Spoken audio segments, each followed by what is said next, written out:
Humlebæk Skole har en VDI.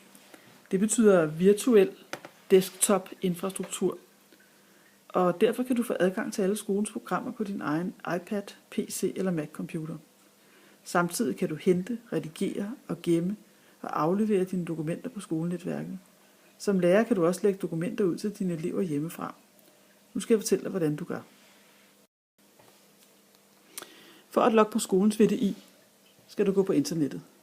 Og i adressefeltet skal du skrive http://skole.fredensborg.dk.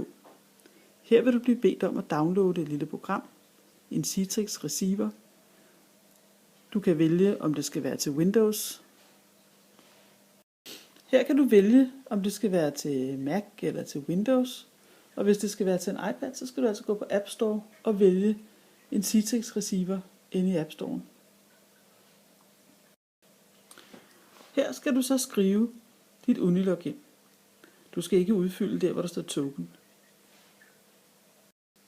Og så kommer man ind på skolens computer, og man kan se, at den forbereder skrivebordet, og man har gjort det. Nu forbereder skrivebordet. Når du er logget ind, har du adgang til skolens programmer, og du kan se flere programmer hernede i startmenuen. Fra startmenuen har du adgang til skolens programmer. Du har adgang til Office-pakken. Du har adgang til PaintShop Pro, et billedbehandlingsprogram, MathCAD og forskellige andre programmer. Du har også adgang til dine dokumenter. Hvis du går ind i denne computer,